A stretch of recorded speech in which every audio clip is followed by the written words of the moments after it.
The Tragedy of Macbeth by William Shakespeare. Dramatis Personae. Duncan, King of Scotland. Read by Joshua Christensen. Malcolm, son of Duncan. Read by M.B. Donalbain, son of Duncan. Read by Ellis Christoph. Macbeth, General of the King's Army. Played by Mark Smith of Simpsonville, South Carolina. Banquo, General of the King's Army. Read by Simon Lavoie. Macduff, Nobleman of Scotland. Read by John Leader, Bloomington, Illinois. Lennox, Nobleman of Scotland. Read by Adnan Mirza, Pakistan. Ross, Nobleman of Scotland. Played by Rosalind Wills. Menteith, Nobleman of Scotland. Read by David Lawrence, Brampton, Ontario. Angus, Nobleman of Scotland. Read by Ross Clement. Caithness, a Nobleman of Scotland. Read by David Nichol. Fleance, the son of Banquo. Read by Aaron Elliott, St. Louis, Missouri. Seward, Earl of Northumberland. Read by Brian Edwards. Young Seward, Seward's son. Read by Laurianne Walden. Satan, an officer attending upon Macbeth. Read by Paul Williams. Son of Macduff. Read by David Lawrence, Brampton, Ontario. Lady Macbeth. Read by Elizabeth Klett. Lady Macduff. Read by L.C. Hecate. Read by Ruth Golding. First Witch. Recorded by Jennifer Stearns, Concord, New Hampshire. Second Witch. Read by Kristen Hughes. Third Witch. Read by Charlene V. Smith. Doctor. Read by Eric M. Johnson. Gentlewoman attending on Lady Macbeth. Read by Laurianne Walden. The Attendant and the Servant. Read by Anna Simon. Lords. Read by David Nichol. An Old Man. Read by Paul Williams. The Porter. Read by David Leeson. First Apparition. Read by David Lawrence, Brampton, Ontario. Second Apparition. Read by Ross Clement. Third Apparition. Read by Finn Jameson. First Murderer. Hevid. Second Murder. Read by Anna Roberts. Third Murderer. Read by Ross Clement. Messenger by Iswa, Belgium. The Soldier and the Sergeants. Read by David Nichol. End of Dramatis Personae.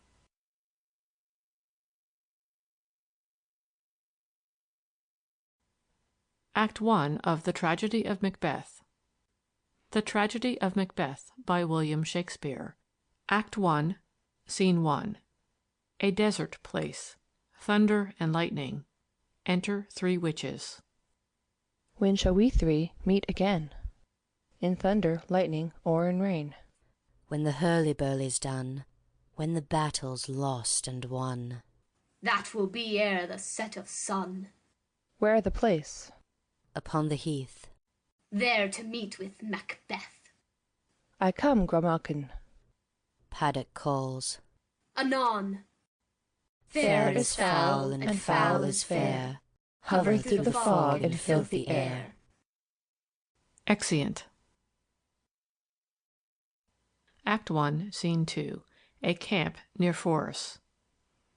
Alarm within. Enter Duncan, Malcolm, Donalbain, Lennox, with attendants, meeting a bleeding sergeant. What bloody man is that? He can report, as seemeth by his plight, of the revolt, the newest state. This is the sergeant who, like a good and hardy soldier, fought 'gainst my captivity. Hail, brave friend! Say to the king the knowledge of the broil as thou didst leave it. Doubtful it stood, as 2 spent swimmers that do cling together and choke their art. The merciless MacDonald, worthy to be a rebel, thought that the multiplying villainies of nature do swarm upon him. From the western isles of kerns and gallow-glasses is supplied, and fortune, on his damned quarrel smiling, showed like a rebel's whore. But all's too weak, for brave Macbeth, well he deserves that name, disdaining fortune, with his brandished steel, which smoked with bloody execution, like Valour's minion, carved out his passage till he faced the slave, which ne'er shook hands, nor bade farewell to him, till he unseamed him from the knave to the chaps, and fixed his head upon our battlements. Oh, valiant cousin, worthy gentleman! As whence the sun gins his reflection, shipwrecking storms and direful thunders break, so from that spring whence comfort seems to come, discomfort swells. Mark, King of Scotland, mark! No sooner justice had with valour armed compelled these skipping kerns to trust their heels, but the Norweyan lord, surveying vantage, with furbished arms and new supplies of men, began a fresh assault. Dismayed not this our captains, Macbeth and Banquo? Yes, as sparrows eagles, or the hare the lion. If I so sooth, I must report. They were as cannons overcharged with double cracks, so they doubly redoubled strokes upon the foe. Except they meant to bathe in reeking wounds, or memorize another Golgotha, I cannot tell. But I am faint. My gashes cry for help. So well thy words become thee as thy wounds. They smack of honour both. Go, get him surgeons. Exit Sergeant attended. Who comes here? Enter Ross. The worthy Thane of Ross. What a haste looks through his eyes. So should he look, that seems to speak things strange. God save the king. Whence camest thou, worthy Thane? From Fife, great king, where the Norweyan banners flout the sky and fan our people cold. Norway himself, with terrible numbers, assisted by that most disloyal traitor, the Thane of Cawdor, began a dismal conflict, till that Bellona's bridegroom, lapped in proof, confronted him with self-comparisons, point against point, rebellious, arm gainst arm, curving his lavish spirit, and to conclude, the victory fell on us. Great happiness! That now Sveno, the Norway's king, craves composition, nor would we deign him burial of his men till he disbursed at St. Colm's Inch $10,000 to our general use. No more that Thane of Cawdor shall deceive our bosom interest. Go, pronounce his present death, and with his former title greet Macbeth. I'll see it done. What he hath lost, noble Macbeth hath won. Exeunt. Act 1, Scene 3. A heath near Forres. Thunder. Enter the three witches. Where hast thou been, sister? Killing swine. Sister, where thou? A sailor's wife had chestnuts in her lap, and munched and munched and munched.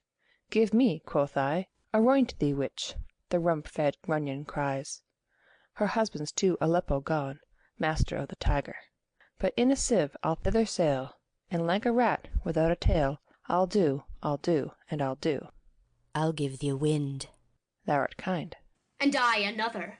I myself have all the other, and the very ports they blow, all the quarters that they know. I the shipman's card. I will drain him dry as hay. Sleep shall neither night nor day hang upon his penthouse lid. He shall live a man forbid. Weary 7 nights 9 times 9 shall he dwindle, peak and pine. Though his bark cannot be lost, yet it shall be tempest-tossed. Look what I have. Show me, show me. Here I have a pilot's thumb. Wrecked as homeward he did come. Drum within. A drum, Macbeth doth come. The weird sisters, hand in hand, posters of the sea and land, thus do go about, thrice to thine, and thrice to mine, and thrice again to make up 9. Peace, the charms wound up. Enter Macbeth and Banquo. So foul and fair a day I have not seen. How farest called to Fors? What are these, so withered and so wild in their attire, that look not like the inhabitants of the earth, and yet are on't? Live you, or are you aught that man may question? You seem to understand me by each at once her chappy finger laying upon her skinny lips. You should be women, and yet your beards forbid me to interpret that you are so. Speak, if you can. What are you? All hail Macbeth, hail to thee, Thane of Glamis. All hail Macbeth, hail to thee, Thane of Cawdor. All hail Macbeth, thou shalt be king hereafter. Good sir, why do you start and seem to fear things that do sound so fair? In the name of truth, are ye fantastical, or that indeed which outwardly ye show? My noble partner you greet with present grace and great prediction of noble having and of royal hope, that he seems rapt withal. To me you speak not. If you can look into the seeds of time, and say which grain will grow and which will not, speak them to me, who neither beg nor fear your favours nor your hate. Hail. Hail. Hail. Lesser than Macbeth, and greater. Not so happy, yet much happier. Thou shalt get kings, though thou be none. So all hail Macbeth and Banquo. Banquo and Macbeth, all hail. Stay, you imperfect speakers, tell me more. By Sinel's death I know I am Thane of Glamis. But how of Cawdor? The Thane of Cawdor lives, prosperous gentleman, and to be king stands not within the prospect of belief, no more than to be Cawdor. Say from whence you owe this strange intelligence, or why upon this blasted heath you stop our way with such prophetic greeting. Speak, I charge you. Witches vanish. The earth hath bubbles as the water has, and these are of them. Whither are they vanished? Into the air, and what seemed corporal melted as breath into the wind. Would they had stayed. Were such things here as we do speak about? Or have we eaten on the insane root that takes reason prisoner? Your children shall be kings. You shall be king. And Thane of Cawdor too. Went it not so? To the self-same tune and words. Who's here? Enter Ross and Angus. The king hath happily received, Macbeth, the news of thy success, and when he reads thy personal venture in the rebels' fight, his wonders and his praises do contend which should be thine or his. Silenced with that, in viewing o'er the rest of the self-same day, he finds thee in the stout Norweyan ranks, nothing afeard of what thyself didst make, strange images of death. As thick as hail came post with post, and every one did bear thy praises in his kingdom's great defence, and poured them down before him. We are sent to give thee from our royal master thanks, only to herald thee into his sight, not pay thee.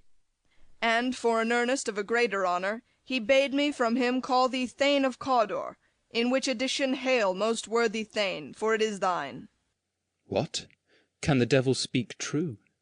The Thane of Cawdor lives. Why do you dress me in borrowed robes? Who was the Thane lives yet, but under heavy judgment bears that life which he deserves to lose, whether he was combined with those of Norway, or did line the rebel with hidden help and vantage, or that with both he laboured in his country's wreck, I know not, but treason's capital, confessed and proved, have overthrown him. Aside. Glamis and Thane of Cawdor, the greatest is behind. To Ross and Angus.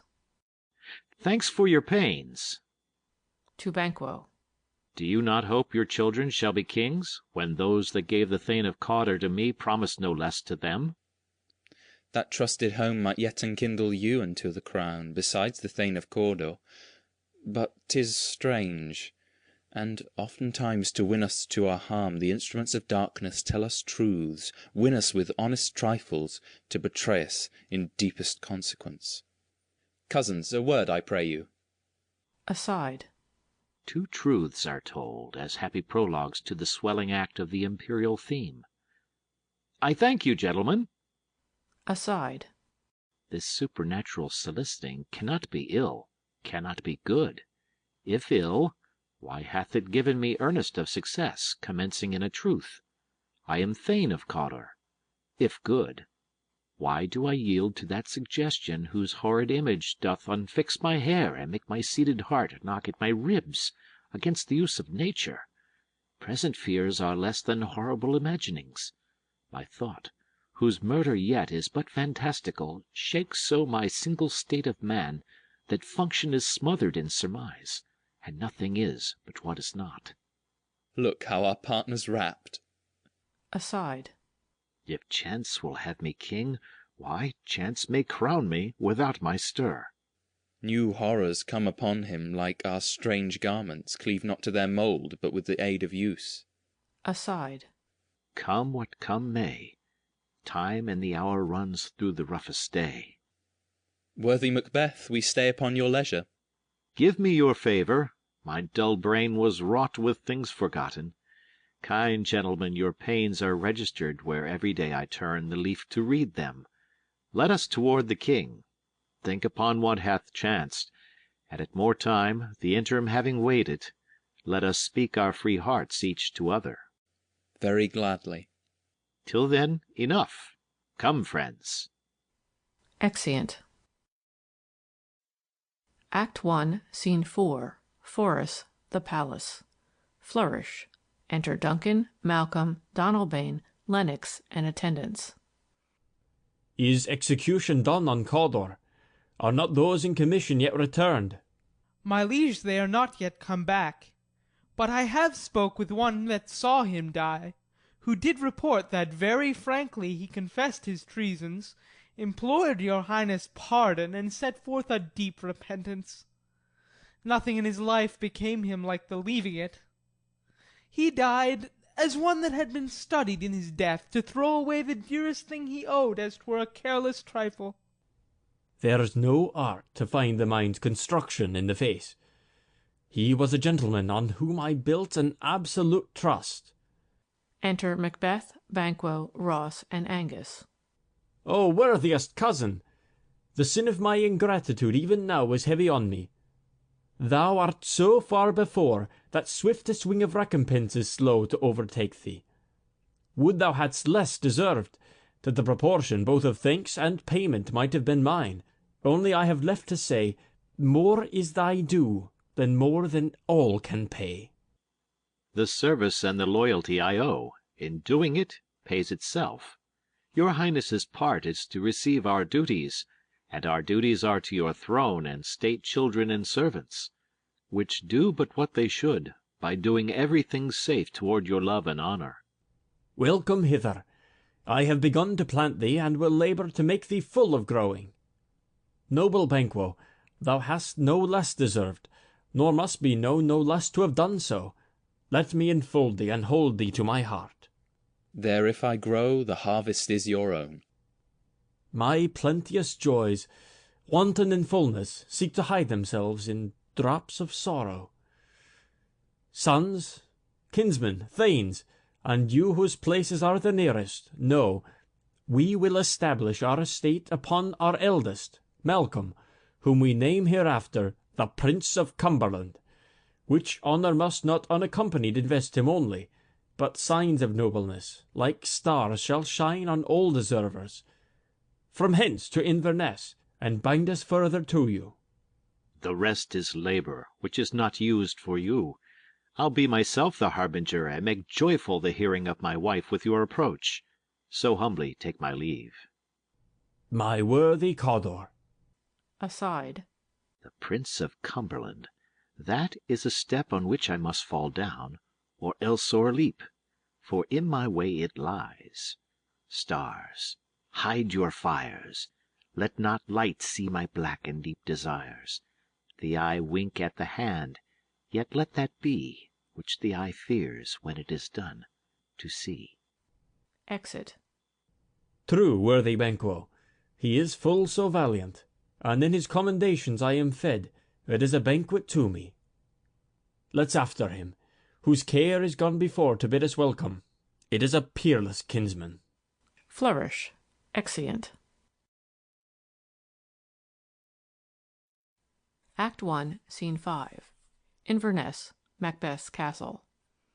Enter Lady Macbeth, reading a letter. They met me in the day of success, and I have learned by the perfectest report they have more in them than mortal knowledge. When I burned in desire to question them further, they made themselves air, into which they vanished.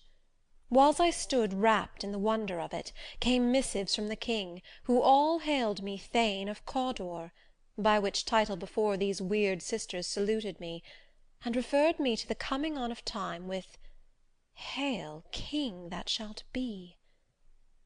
This have I thought good to deliver thee, my dearest partner of greatness, that thou mightst not lose the dues of rejoicing, by being ignorant of what greatness is promised thee.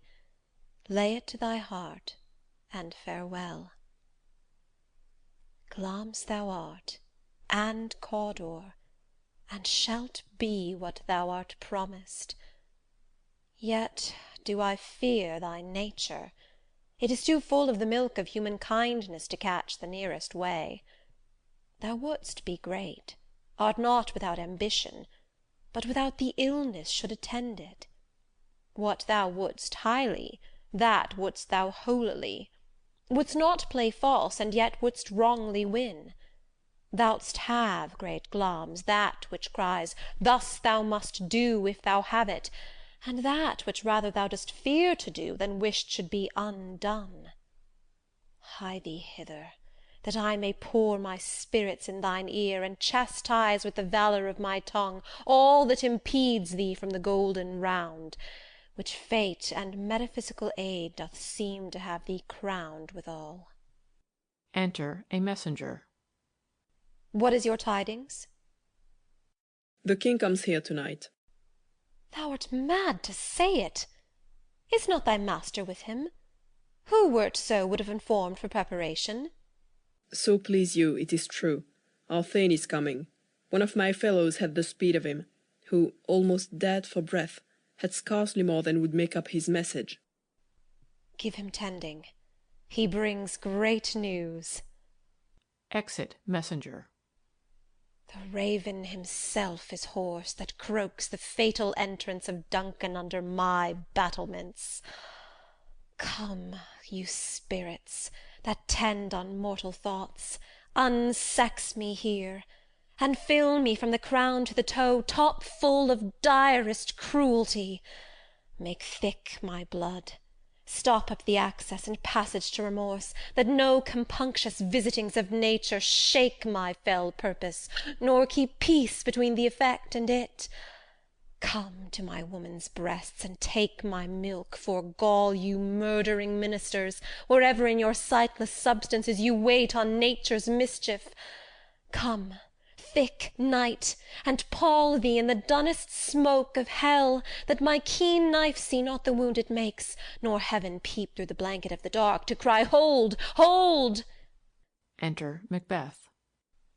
Great Glamis, worthy Cawdor, greater than both by the all-hail hereafter, thy letters have transported me beyond this ignorant present, and I feel now the future in the instant. My dearest love, Duncan comes here tonight. And when goes hence? Tomorrow, as he purposes. Oh, never shall sun that morrow see. Your face, my Thane, is as a book, where men may read strange matters. To beguile the time, look like the time. Bear welcome in your eye, your hand, your tongue. Look like the innocent flower, but be the serpent under it. He that's coming must be provided for, and you shall put this night's great business into my dispatch, which shall to all our nights and days to come give solely sovereign sway and masterdom. We will speak further. Only look up clear. To alter favour ever is to fear. Leave all. Act II of The Tragedy of Macbeth. The Tragedy of Macbeth by William Shakespeare. Act II, Scene 1. Court of Macbeth's castle. Enter Banquo, and Fleance bearing a torch before him. How goes the night, boy? The moon is down. I have not heard the clock.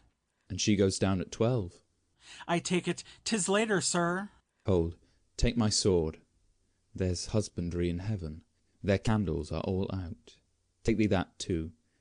A heavy summons lies like lead upon me, and yet I would not sleep. Merciful powers, restrain in me the cursed thoughts that nature gives way to in repose. Enter Macbeth and a servant with a torch. Give me my sword. Who's there? A friend. What, sir, not yet at rest? The king's abed, he hath been in unusual pleasure, and sent forth great largesse to your offices. This diamond he greets your wife withal, by the name of most kind hostess, and shut up in measureless content. Being unprepared, our will became the servant to defect. What else should free have wrought? All's well. I dreamt last night of the 3 weird sisters. To you they have showed some truth. I think not of them. Yet, when we can entreat an hour to serve, we would spend it in some words upon that business, if you would grant the time. At your kindest leisure. If you shall cleave to my consent when 'tis, it shall make honour for you. So I lose none in seeking to augment it, but still keep my bosom franchised and allegiance clear. I shall be counselled. Good repose the while. Thanks, sir, the like to you. Exeunt Banquo and Fleance. Go bid thy mistress, when my drink is ready, she strike upon the bell. Get thee to bed. Exit Servant. Is this a dagger which I see before me, the handle toward my hand? Come, let me clutch thee. I have thee not, and yet I see thee still. Art thou not, fatal vision, sensible to feeling as to sight? Or art thou but a dagger of the mind, a false creation, proceeding from the heat-oppressed brain? I see thee yet, in form as palpable as this which now I draw. Thou marshallest me the way that I was going, and such an instrument I was to use. Mine eyes are made the fools of the other senses, or else worth all the rest. I see thee still, and on thy blade and dudgeon gouts of blood, which was not so before. There's no such thing. It is the bloody business which informs thus to mine eyes. Now o'er the one half world nature seems dead, and wicked dreams abuse the curtained sleep. Witchcraft celebrates pale Hecate's offerings, and withered murder, alarmed by his sentinel, the wolf, whose howls his watch, thus with his stealthy pace. With Tarquin's ravishing strides, towards his design moves like a ghost. Thou sure and firm-set earth, hear not my steps, which way they walk, for fear the very stones prate of my whereabout, and take the present horror from the time, which now suits with it. Whiles I threat, he lives. Words to the heat of deeds too cold breath gives. A bell rings. I go, and it is done. The bell invites me. Hear it not, Duncan, for it is a knell that summons thee to heaven or to hell. Exit. Act 2, Scene 2, the same. Enter Lady Macbeth. That which hath made them drunk hath made me bold. What hath quenched them hath given me fire. Hark! Peace! It was the owl that shrieked, the fatal bellman which gives the sterns good night. He is about it. The doors are open, and the surfeited grooms do mock their charge with snores. I have drugged their possets, that death and nature do contend about them whether they live or die. Within. Who's there? What, ho? Alack, I am afraid they have awaked, and 'tis not done. The attempt and not the deed confounds us. Hark! I laid their daggers ready. He could not miss 'em. Had he not resembled my father as he slept, I had done it. Enter Macbeth. My husband! I have done the deed. Didst thou not hear a noise? I heard the owl scream and the crickets cry. Did not you speak? When? Now. As I descended? I. Hark! Who lies in the second chamber? Donalbain. This is a sorry sight. Looking on his hands. A foolish thought to say a sorry sight. There's one did laugh in his sleep, and one cried, Murder! That they did wake each other. I stood and heard them, but they did say their prayers and addressed them again to sleep. There are two lodged together. One cried, God bless us, and Amen, the other, As they had seen me with these hangman's hands, listening their fear, I could not say amen when they did say, God bless us. Consider it not so deeply. But wherefore could I not pronounce amen? I had most need of blessing, and amen stuck in my throat. These deeds must not be thought after these ways, so it will make us mad. Methought I heard a voice cry, Sleep no more. Macbeth does murder sleep. The innocent sleep. Sleep that knits up the ravelled sleeve of care. The death of each day's life, sore labour's bath, balm of hurt minds, great nature's second course, chief nourisher in life's feast. What do you mean? Still it cried, Sleep no more, to all the house. Glums hath murdered sleep, and therefore Cawdor shall sleep no more. Macbeth shall sleep no more. Who was it that thus cried? My worthy Thane, you do unbend your noble strength to think so brain-sickly of things. Go, get some water, and wash this filthy witness from your hand. Why did you bring these daggers from the place? They must lie there. Go, carry them, and smear the sleepy grooms with blood. I'll go no more. I'm afraid to think what I have done. Look on it again, I dare not. Infirm of purpose. Give me the daggers. The sleeping and the dead are us but pictures. 'Tis the eye of childhood that fears a painted devil. If he do bleed, I'll gild the faces of the grooms withal, for it must seem their guilt. Exit. Knocking within. Whence is that knocking? How is it with me, when every noise appalls me? What hands are here? Ha! They pluck out mine eyes. Will all great Neptune's ocean wash this blood clean from my hand? No, this my hand will rather the multitudinous seas in Incarnadine, making the green one red. Re-enter Lady Macbeth. My hands are of your colour, but I shame to wear a heart so white. Knocking within. I hear a knocking at the south entry. Retire we to our chamber. A little water clears us of this deed. How easy is it then? Your constancy hath left you unattended. Knocking within. Hark, more knocking.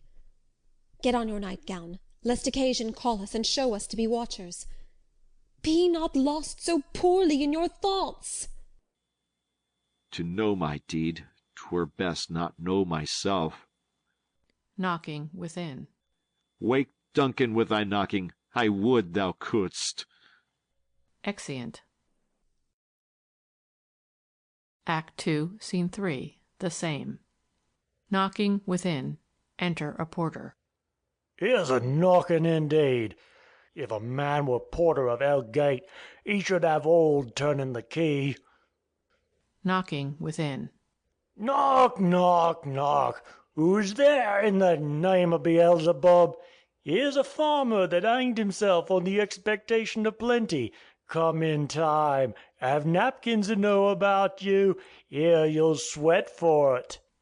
Knocking within. Knock, knock. Who's there in the other devil's name? Faith, here's an equivocator that could swear in both the scales against either scale, who committed treason enough for God's sake, yet could not equivocate to heaven. Oh, come in, equivocator. Knocking within. Knock, knock, knock. Who's there? Faith, here's an English tailor, come hither, for stealing out of a French hose. Come in, tailor, here you may roast your goose. Knocking within. Knock, knock, never a quiet. What are you? But this place is too cold for hell. I'll devil porter it no further. I had thought to have let in some of all professions that go the primrose way to the everlasting bonfire. Knocking within. Anon, I pray you, remember the porter. Opens the gate. Enter Macduff and Lennox. Was it so late, friend, ere you went to bed, that you do lie so late?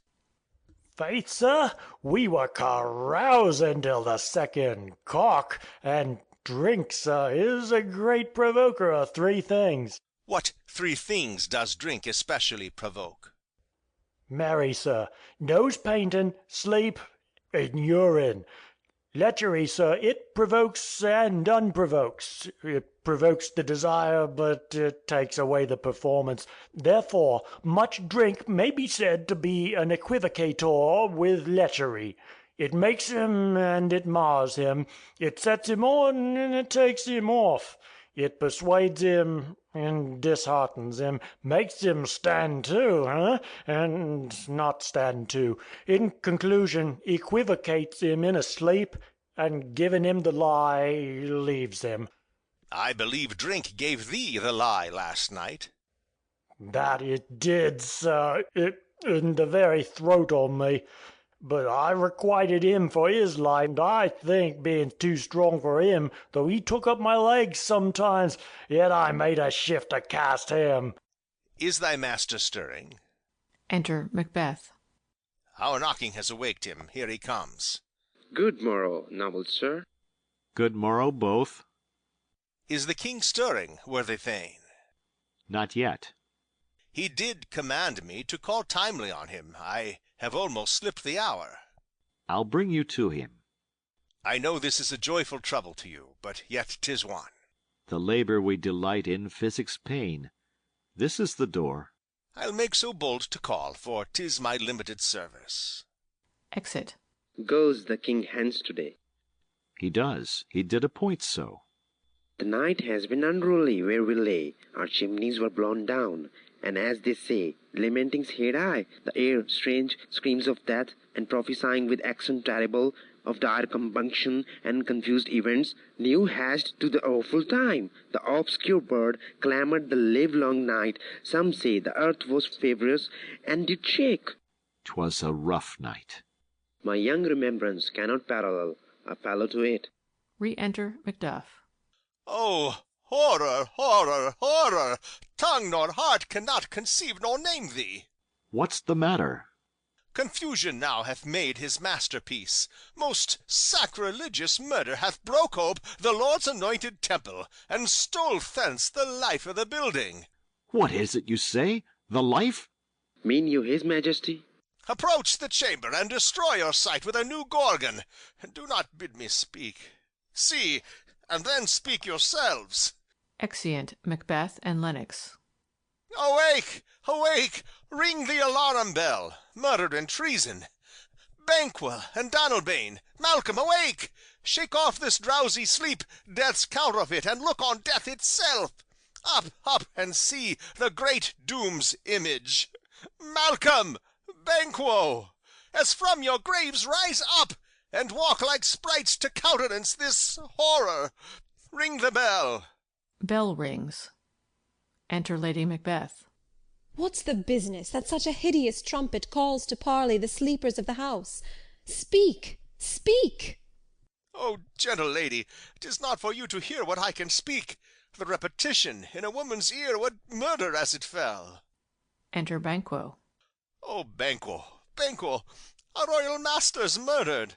Woe, alas! What, in our house? Too cruel anywhere. Dear Duff, I prithee contradict thyself, and say it is not so. Re-enter Macbeth and Lennox with Ross. Had I but died an hour before this chance, I had lived a blessed time. For from this instant there's nothing serious in mortality. All is but toys. Renown and grace is dead. The wine of life is drawn, and the mere lees is left this vault to brag of. Enter Malcolm and Donalbain. What is amiss? You are, and do not know it. The spring, the head, the fountain of your blood is stopped. The very source of it is stopped.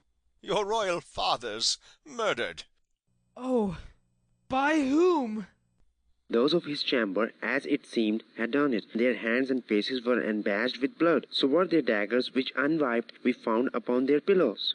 They stared and were distracted. No man's life was to be trusted with them. Oh, yet I do repent me of my fury that I did kill them. Wherefore did you so? Who can be wise, amazed, tempered, and furious, loyal and neutral in a moment? No man. The expedition my violent love outrun the pauser, reason. Here lay Duncan, his silver skin laced with his golden blood, and his gashed stabs looked like a breach in nature for ruin's wasteful entrance. There the murderers, steeped in the colours of their trade, their daggers unmannerly breached with gore. Who could refrain that had a heart to love, and in that heart courage to make love known? Help me hence, ho! Look to the lady. Aside to Donalbain. Why do we hold our tongues that most may claim this argument for ours? Aside to Malcolm.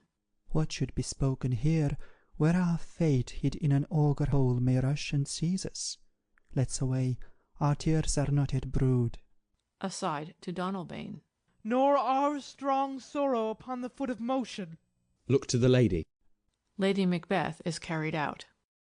And when we have our naked frailties hid that suffer an exposure, let us meet and question this most bloody piece of work to know it further. Fears and scruples shake us. In the great hand of God I stand, and thence against the undivulged pretence I fight of treasonous malice. And so do I. So all. Let's briefly put on manly readiness, and meet in the hall together. Well contented. Exeunt, all but Malcolm and Donalbain. What will you do? Let's not consort with them. To show an unfelt sorrow is an office which the false man does easy. I'll to England. To Ireland, I. Our separated fortune shall keep us both the safer. Where we are, there is daggers in men's smiles. The near in blood, the nearer bloody. This murderous shaft that's shot hath not yet lighted, and our safest way is to avoid the aim.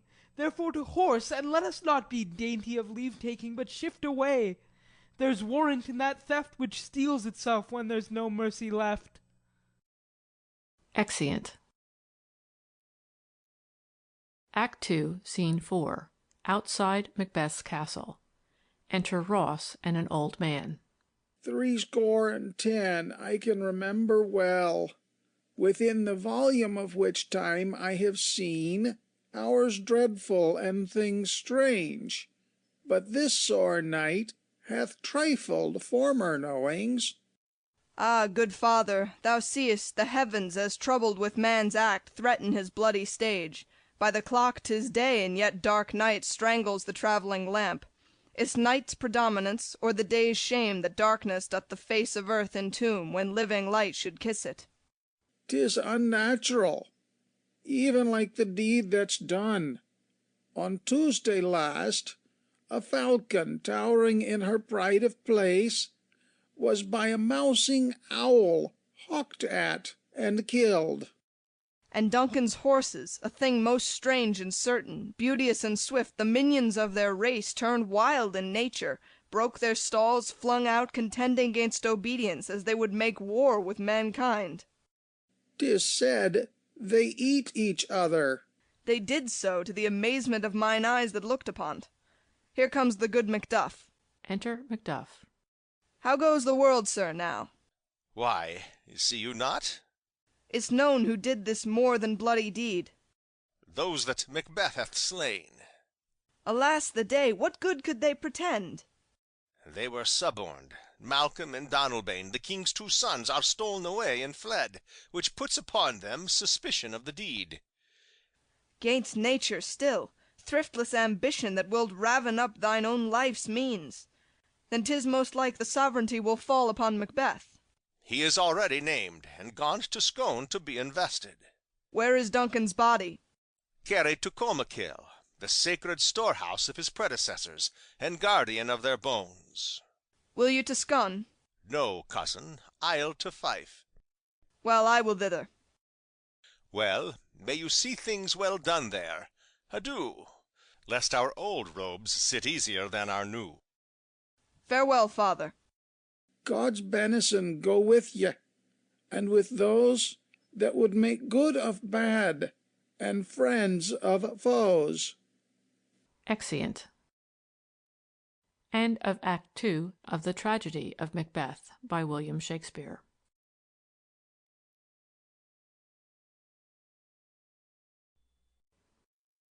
Act 3 of The Tragedy of Macbeth by William Shakespeare. Act 3, Scene 1. Forres, the palace.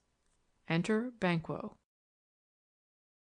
Thou hast it now, King, Cawdor, Glamis, all as the weird women promised, and I fear thou playedst most foully for't.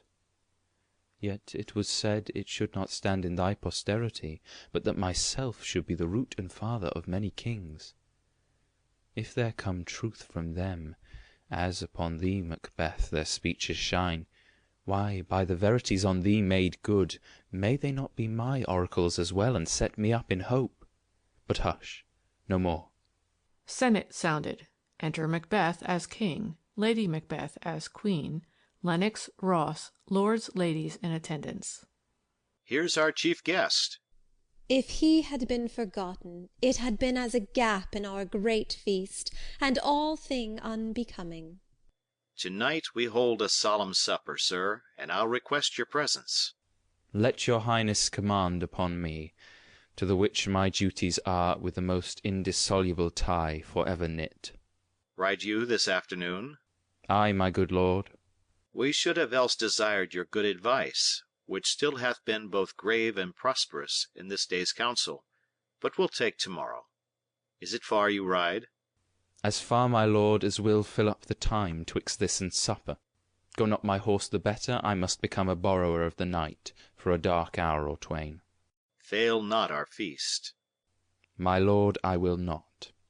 We here, our bloody cousins, are bestowed in England and in Ireland, not confessing their cruel parricide, filling their hearers with strange invention, but of that tomorrow, when therewithal we shall have cause of state craving us jointly. Hie you to horse, adieu, till you return at night. Goes Fleance with you? Ay, my good lord, our time does call upon's. I wish your horses swift and sure afoot, and so I do commend you to their backs. Farewell. Exit Banquo. Let every man be master of his time till 7 at night. To make society the sweeter welcome, we will keep ourself till supper time alone. While then, God be with you. Exeunt all but Macbeth and an attendant. Sirrah, a word with you. Attend those men our pleasure? They are, my lord, without the palace gate. Bring them before us. Exit attendant. To be thus is nothing, but to be safely thus. Our fears in Banquo stick deep, and in his royalty of nature reigns that which would be feared.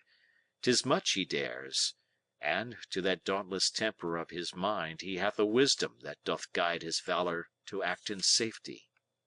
There is none but he whose being I do fear, and under him my genius is rebuked, as it is said Mark Antony's was by Caesar. He chid the sisters when first they put the name of king upon me, and bade them speak to him. Then prophet-like they hailed him father to a line of kings. Upon my head they placed a fruitless crown, and put a barren sceptre in my grape. Thence to be wrenched from an unlineal hand, no son of mine succeeding. If it be so, for Banquo's issue have I filed my mind, for them the gracious Duncan have I murdered, but rancours in the vessel of my peace only for them, and mine eternal jewel given to the common enemy of man, to make them kings, the seed of Banquo kings. Rather than so, come fate into our list, and champion me to the utterance. Who's there? Re-enter attendant with 2 murderers. Now go to the door, and stay there till we call. Exit attendant. Was it not yesterday we spoke together? It was, so please your highness. Well then now, have you considered of my speeches? Know that it was he in the times past which held you so under fortune, which you thought had been our innocent self. This I made good to you in our last conference, passed in probation with you. How you were borne in hand, how crossed, the instruments, who wrought with them, and all things else that might to half a soul and to a notion crazed say, thus did Banquo. You made it known to us? I did so, and went further, which is now our point of second meeting. Do you find your patience so predominant in your nature that you can let this go? Are you so gospelled to pray for this good man and for his issue, whose heavy hand hath bowed you to the grave and beggared yours for ever? We are men, my liege. Ay, in the catalogue ye go for men, as hounds and greyhounds, mongrels, spaniels, curs, shoughs, water-rugs, and demi-wolves are clept all by the name of dogs. The valued file distinguishes the swift, the slow, the subtle, the housekeeper, the hunter, every one according to the gift which bounteous nature hath in him closed, whereby he does receive particular addition from the bill that writes them all alike, and so of men. Now, if you have a station in the file, not in the worst rank of manhood, say it, and I will put that business in your bosoms, whose execution takes your enemy off, grapples you to the heart and love of us, who wear our health but sickly in his life, which in his death were perfect. I am one, my liege, whom the vile blows and buffets of the world have so incensed that I am reckless what I do to spite the world. And I another, so weary with disasters, tugged with fortune, that I would set my life on any chance to mend it or be rid on't. Both of you know Banquo was your enemy. True, my lord. So is he mine, and in such bloody distance that every minute of his being thrusts against my nearest of life, and though I could with barefaced power sweep him from my sight and bid my will avouch it, yet I must not, for certain friends that are both his and mine, whose loves I may not drop, but wail his fall who I myself struck down, and thence it is that I to your assistance do make love, masking the business from the common eye for sundry weighty reasons. We shall, my lord, perform what you command us. Though our lives... Your spirits shine through you. Within this hour at most I will advise you where to plant yourselves, acquaint you with the perfect spy of the time, the moment on it, for it must be done tonight, and something from the palace, always thought that I require a clearness, and with him, to leave no rubs nor botches in the work, Fleance's son, that keeps him company, whose absence is no less material to me than is his father's, must embrace the fate of that dark hour. Resolve yourselves apart, I'll come to you anon. We are resolved, my lord. I'll call upon you straight, abide within. Exeunt murderers. It is concluded. Banquo, thy soul's flight, if it find heaven, must find it out tonight. Exit. Act 3, Scene 2. The Palace. Enter Lady Macbeth and a servant. Is Banquo gone from court? Ay, madam, but returns again to-night. Say to the king I would attend his leisure for a few words. Madam, I will. Exit. Naught's had, all spent, or our desire is got without content. 'Tis safer to be that which we destroy, than by destruction dwell in doubtful joy. Enter Macbeth. How now, my lord? Why do you keep alone, of sorriest fancies your companions making, using those thoughts which should indeed have died with them they think on? Things without all remedy should be without regard. What's done is done. We have scotched the snake, not killed it. She'll close and be herself, whilst our poor Malice remains in danger of her former tooth.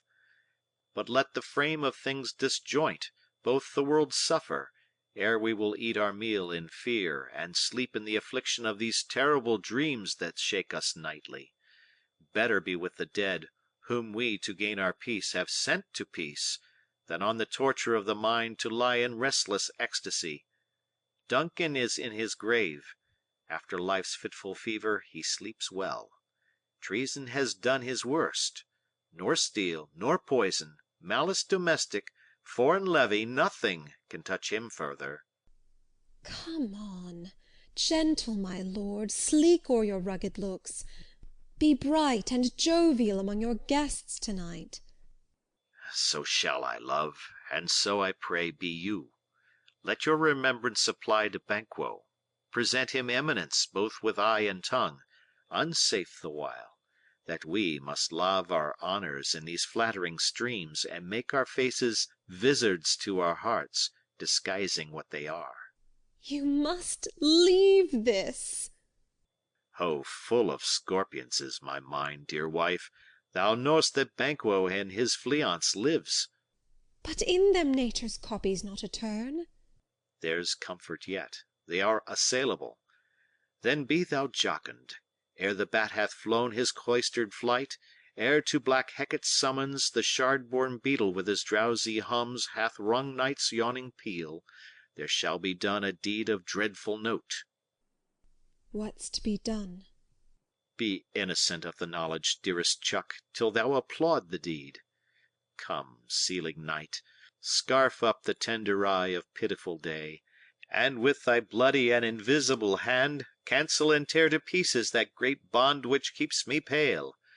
Light thickens, and the crow makes wing to the rooky wood. Good things of day begin to droop and drowse, while night's black agents to their praise do rouse. Thou marvellest at my words, but hold these still. Things bad begun make strong themselves by ill. So prithee, go with me. Exeunt. Act 3, Scene 3, a park near the palace. Enter 3 murderers. But who did bid thee join with us? Macbeth. He needs not our mistrust, since he delivers our offices and what we have to do to the direction just. Then stand with us. The west yet glimmers with some streaks of day, now spurs the lated traveller apace to gain the timely inn, and near approaches the subject of our watch. Hark! I hear horses. Within. Give us a light there. Ho! Then 'tis he. The rest that are within the note of expectation are already in the court. His horses go about. Almost a mile, but he does usually. So all men do, from hence to the palace gate, make it their walk. A light! A light! Enter Banquo and Fleance with a torch. 'Tis he. Stand toot. It will be rain tonight. Let it come down. They set upon Banquo. Oh, treachery! Fly, good Fleance, fly, fly, fly. Thou mayst revenge. O slave! Dies. Fleance escapes. Who did strike out the light? Was not the way? There's but one down. The sun has fled. We have lost best half of our affair. Well, let's away, and say how much is done. Exeunt. Act 3, Scene 4, the same, hall in the palace. A banquet prepared. Enter Macbeth, Lady Macbeth, Ross, Lennox, lords and attendants. You know your own degrees. Sit down. At first and last the hearty welcome. Thanks to your majesty. Ourself will mingle with society and play the humble host. Our hostess keeps her state, but in best time we will require her welcome. Pronounce it for me, sir, to all our friends, for my heart speaks, they are welcome. First murderer appears at the door. See, they encounter thee with their heart's thanks. Both sides are even. Here I'll sit in the midst. Be large in mirth, anon we'll drink a measure the table round. Approaching the door. There's blood on thy face. 'Tis Banquo's then. 'Tis better thee without than he within. Is he dispatched? My lord, his throat is cut. That did I for him. Thou art the best of the cut-throats. Yet he's good that did the like for Fleance. If thou didst it, thou art the nonpareil. Most royal sir, Fleance escaped. Then comes my fit again. I had else been perfect, whole as the marble, founded as the rock, as broad and general as the casing air. But now I am cabined, cribbed, confined, bound in to saucy doubts and fears. But Banquo's safe? Ay, my good lord, safe in a ditch he bides, with 20 trenched gashes on his head. The least a death to nature. Thanks for that. There the grown serpent lies. The worm that's fled hath nature that in time will venom breed. No teeth for the present. Get thee gone. Tomorrow we'll hear ourselves again. Exit murderer. My royal lord, you do not give the cheer.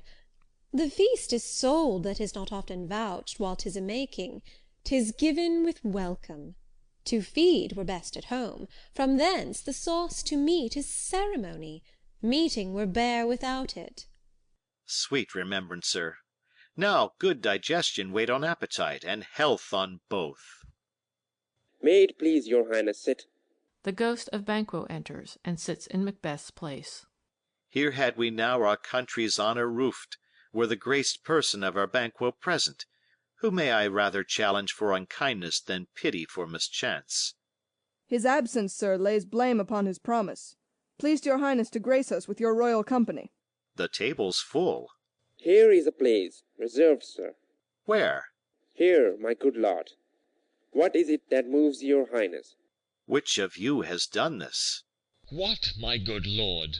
Thou canst not say I did it. Never shake thy gory locks at me. Gentlemen, rise. His highness is not well. Sit, worthy friends. My lord is often thus, and hath been from his youth. Pray you keep seat. The fit is momentary. Upon a thought he will again be well. If much you note him, you shall offend him and extend his passion. Feed, and regard him not. Are you a man? Ay, and a bold one, that dare look on that which might appall the devil. Oh, proper stuff! This is the very painting of your fear. This is the air-drawn dagger which, you said, led you to Duncan. Oh, these flaws and starts, impostors to true fear, would well become a woman's story at a winter's fire, authorized by her grandam. Shame itself! Why do you make such faces? When all's done, you look but on a stool. Prithee, see there, behold! Look, lo! How say you? Why, what care I? If thou canst nod, speak too. If charnel houses and our graves must send those that we bury back, our monuments shall be the maws of kites. Ghost of Banquo vanishes. What, quite unmanned in folly? If I stand here, I saw him. Fie, for shame! Blood hath been shed ere now, in the olden time, ere human statue purged the gentle wheel. Ay, and since, too, murders have been performed too terrible for the ear. The times have been that, when the brains were out, the man would die, and there an end. But now they rise again, with 20 mortal murders on their crowns, and push us from our stools. This is more strange than such a murder is. My worthy lord, your noble friends do lack you. I do forget. Do not muse at me, my most worthy friends. I have a strange infirmity, which is nothing to those that know me. Come, love and health to all, then I'll sit down. Give me some wine, fill full. I drink to the general joy of the whole table, and to our dear friend Banquo, whom we miss. Would he were here. To all, and him, we thirst, and all to all. Our duties and the pledge. Re-enter Ghost of Banquo. Avaunt, and quit my sight! Let the earth hide thee! Thy bones are marrowless, thy blood is cold, thou hast no speculation in those eyes which thou dost glare with. Think of this, good peers, but as a thing of custom. 'Tis no other, only it spoils the pleasure of the time. What man dare, I dare. Approach thou like the rugged Russian bear, the armed rhinoceros, or the Hyrcan tiger. Take any shape but that, and my firm nerves shall never tremble. Or be alive again, and dare me to the desert with thy sword. If trembling I inhabit, then protest me the baby of a girl. Hence, horrible shadow, unreal mockery, hence! Ghost of Banquo vanishes. Why, so, being gone, I am a man again. Pray you, sit still. You have displaced the mirth, broke the good meeting with most admired disorder. Can such things be, and overcome us like a summer's cloud, without our special wonder? You make me strange, even to the disposition that I owe, when now I think you can behold such sights, and keep the natural ruby of your cheeks when mine is blanched with fear. What sights, my lord? I pray you speak not. He grows worse and worse. Question enrages him. At once, good night. Stand not upon the order of your going, but go at once. Good night, and better health. Attend his majesty. A kind good night to all. Exeunt all but Macbeth and Lady Macbeth. It will have blood. They say, blood will have blood. Stones have been known to move and trees to speak. Augurs and understood relations have by magpies and choughs and rooks brought forth the secretest man of blood. What is the night? Almost at odds with morning, which is which. How sayest thou that Macduff denies his person at our great bidding? Did you send to him, sir? I hear it by the way, but I will send. There's not a one of them but in his house I keep a servant feed. I will tomorrow, and betimes I will to the weird sisters. More shall they speak, for now I am bent to know, by the worst means, the worst. For mine own good, all causes shall give way. I am in blood stepped in so far that, should I wade no more, returning were as tedious as go o'er. Strange things I have in head, that will to hand, which must be acted ere they may be scanned. You lack the season of all natures, sleep. Come, we'll to sleep. My strange and self-abuse is the initiate fear that wants hard use. We are yet but young indeed. Exeunt. Act 3, Scene 5. A heath. Thunder. Enter the three witches, meeting Hecate. Why, how now, Hecate? You look angrily. Have I not reason, beldams as you are, saucy and overbold? How did you dare to trade and traffic with Macbeth in riddles and affairs of death? And I, the mistress of your charms, the close contriver of all harms, was never called to bear my part, or show the glory of our art? And, which is worse, all you have done hath been but for a wayward son, spiteful and wrathful, who, as others do, loves for his own ends, not for you. But make amends now, get you gone, and at the pit of Acheron meet me in the morning. Thither he will come to know his destiny. Your vessels and your spells provide, your charms and everything beside. I am for the air. This night I'll spend unto a dismal and a fatal end. Great business must be wrought ere noon. Upon the corner of the moon there hangs a vaporous drop profound. I'll catch it ere it come to ground, and that, distilled by magic sleights, shall raise such artificial sprites as by the strength of their illusion shall draw him on to his confusion. He shall spurn fate, scorn death, and bear his hopes 'bove wisdom, grace, and fear. And you all know security is mortal's chiefest enemy. Music and a song within. Come away, etc. Hark, I am called. My little spirit, see, sits in a foggy cloud and stays for me.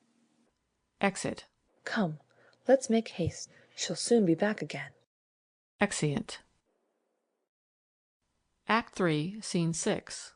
Forres, the palace. Enter Lennox and another lord. My former speeches have but hit your thoughts, which can interrupt further. Only I say, things have been strangely born. The gracious Duncan was pitied of Macbeth, marry he was dead, and the right valiant Bencan walked too late. Home you may say, if it please you. Fellions killed for fellions fled. Men must not walk too late. Who cannot want the thoughts how monstrous it was for Melcolen and for Donalbain to kill their gracious father. Damn fact! How it did grieve Macbeth! Did he not straight, in pious rage, the two delinquent steer, that were the slaves of drink and thralls of sleep? Was not that nobly done? Ay, and wisely too, for it would had angered and heart alive to hear the men deny it. So that I say, he has borne all things well, and I do think that had he Duncan's son under his key, as am not please heaven, he shall not, they should find. What it were to kill a father, so should Fellions, but peace, for from broad words, and cause he failed, his presence at the tyrant's feast. I hear, Macduff lives in disgrace. Sir, can you tell where he bestows himself? The son of Duncan, from whom this tyrant holds the due of birth, lives in the English court, and is received of the most pious Edward with such grace that the malevolence of fortune nothing takes from his high respect. Thither Macduff is gone, to pray the holy king upon his aid to wake Northumberland and warlike Siward, that by the help of these, with him above to ratify the work, we may again give to our tables meat, sleep to our knights, free from our feasts and banquets bloody knives, do faithful homage and receive free honours, all which we pine for now. And this report hath so exasperate the king, that he prepares for some attempt of war. Sent he to Macduff? He did, and with an absolute, "Sir, not I," the cloudy messenger turns me his back, and hums, as who should say, "You'll rue the time that clogs me with this answer." And that well might advise him to a caution, to hold what distance his wisdom can provide. Some holy angel fly to the court of England, and unfold his message ere he come, that a swift blessing may soon return to this our suffering country under a hand accursed. I'll send my prayers with him. Exeunt. End of Act 3 of the Tragedy of Macbeth by William Shakespeare.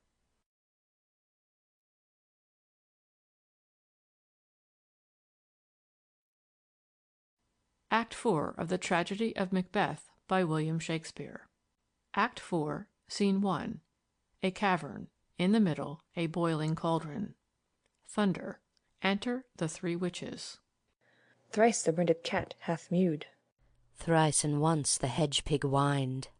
Harpier cries, "'Tis time, 'tis time." Round about the cauldron go, in the poisoned entrails throw. Toad that under cold stone days and nights has 31, sweltered venom sleeping got. Boil thou first in the charmed pot. Double, double, toil and trouble, fire burn and cauldron bubble. Fillet of a fenny snake, in the cauldron boil and bake. Eye of newt and toe of frog, wool of bat and tongue of dog. Adder's fork and blind worm's sting, lizard's leg and owlet's wing. For a charm of powerful trouble, like a hell broth boil and bubble. Double, double, toil and trouble, fire burn and cauldron bubble. Scale of dragon, tooth of wolf, witch's mummy, maw and goof, of the ravened salt sea shark, root of hemlock digged in the dark, liver of blaspheming Jew, gall of goat and slips of ewe, silvered in the moon's eclipse, nose of Turk and Tartar's lips, finger of birth-strangled babe, ditch delivered by a drab, make the gruel thick and slab, add thereto a tiger's chaldron for the ingredients of our cauldron. Double, double, toil and trouble, fire burn and cauldron bubble. Cool it with a baboon's blood, then the charm is firm and good. Enter Hecate to the other three witches. Oh, well done! I commend your pains, and every one shall share in the gains.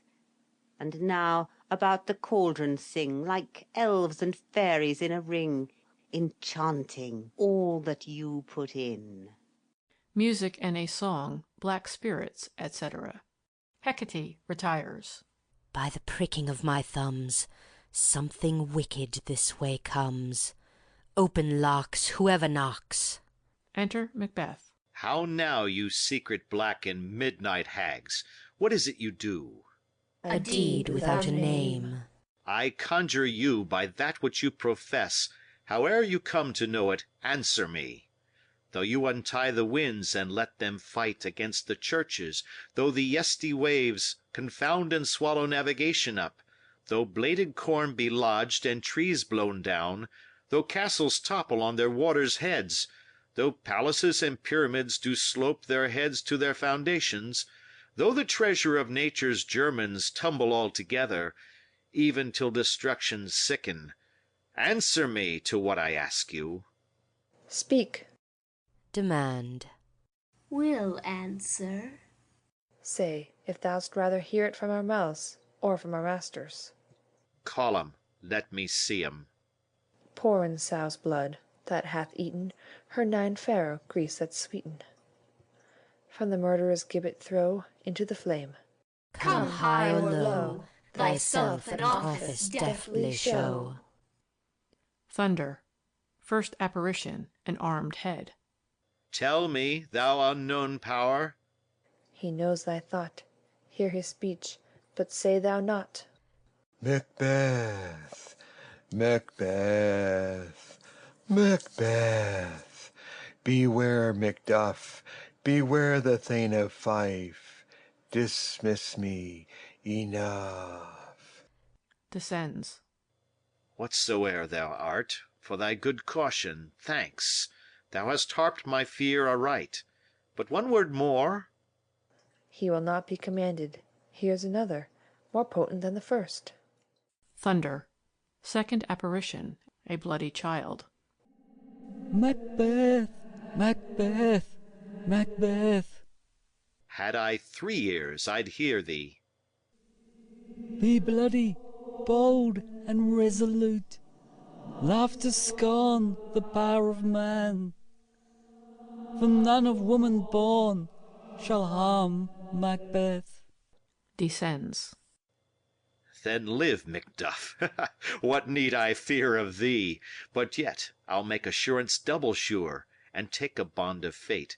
Thou shalt not live, that I may tell pale-hearted fear it lies and sleep in spite of thunder. Thunder. Third apparition, a child crowned with a tree in his hand. What is this that rises like the issue of a king, and wears upon his baby brow the round and top of sovereignty? Listen, but speak not to it. Be lion metal proud, and take no care who chafes, who frets, or where conspires are. Macbeth shall never vanquished be until great Birnam wood to high Dusnane hill shall come against him. Descends. That will never be. Who can impress the forest, bid the tree unfix his earthbound root? Sweet bodements, good! Rebellion's head, rise never till the wood of Birnam rise, and our high-placed Macbeth shall live the lease of nature, pay his breath to time immortal custom. Yet my heart throbs to know one thing. Tell me, if your art can tell so much, shall Banquo's issue ever reign in this kingdom? Seek to know no more. I will be satisfied. Deny me this, and an eternal curse fall on you. Let me know. Why sinks that cauldron, and what noise is this? Oh, boys. Show. Show. Show. Show his eyes and grieve his heart. Come like shadows, so depart. A show of 8 kings, the last with a glass in his hand, ghost of Banquo following. Thou art too like the spirit of Banquo. Down! Thy crown does sear mine eyeballs, and thy hair, thou other gold-bound brow, is like the first. A third is like the former. Filthy hags! Why do you show me this? A fourth! Start, eyes! What? Will the line stretch out to the crack of doom? Another yet! A 7th! I'll see no more. And yet the 8th appears, who bears a glass which shows me many more. And some I see that twofold balls and treble sceptres carry. horrible sight! Now I see 'tis true, for the blood-boltered Banquo smiles upon me, and points at them for his. Apparitions vanish. What? Is this so? Ay, sir, all this is so. But why stands Macbeth thus amazedly? Come, sisters, cheer we up his sprites, and show the best of our delights. I'll charm the air to give a sound, while you perform your antic round, that this great king may kindly say our duties did his welcome pay. Music.